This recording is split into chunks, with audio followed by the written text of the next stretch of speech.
In 2003, you signed first with TNA and joined James Mitchell's stable and did some work with Raven's group at the time. A real, in my opinion, real underrated period of wrestling history. Those great pay-per-views at the fairgrounds. Wanted to ask you about your memories of working with Father James and working Raven, etc., in the fairgrounds.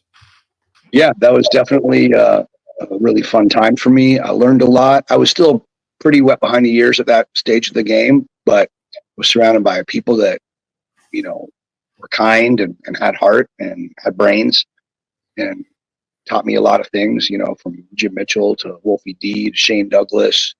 And then weirdly, so me and Raven were very standoffish early. Like I was polite to him, but I think he was kind of in a grumpy headspace and or whatever. And then it wasn't until years later that we really got along great. Like we get along amazingly now. I think he's awesome. And I mean, I thought he was awesome back then, but he was just, kind of in his own headspace and, whatever was going on up there. He's a super uber intelligent guy. So I think with cleverness, equals complex problems inside your brain. As an artsy fartsy guy, I can sometimes be my own worst enemy. So I appreciate Raven having his own inner workings to deal with. And maybe I was just one of the young guys that kind of got in the way and paid the price for just being in the way, of his thoughts or whatever was going on. But Shane Douglas didn't know me anything and taught me the world. Jim Mitchell, the same thing. Wolfie D, the same thing.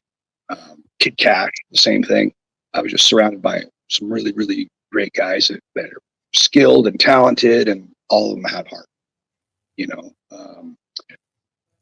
Being part of the new church was super cool because even, they had us doing something cool or they had us doing something goofy, whatever it was, we would walk through those curtains at the Nashville Fairgrounds and people would just start chanting evil, evil. And we see those red lights.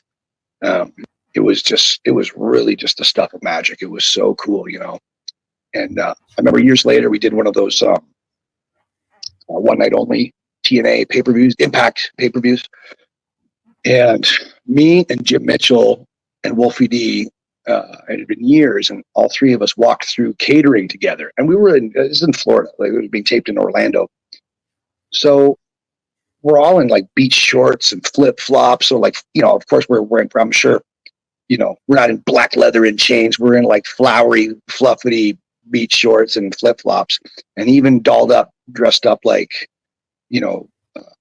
Fast Times at Ridge Mountain High. The guys in the catering just all kind of went, and they just were like, whoa. Like, they're like, you three together are so fucking scary looking. Like, I remember even Crowbar walking up, he goes, even in your fucking flip-flops, you three are creepy as fuck.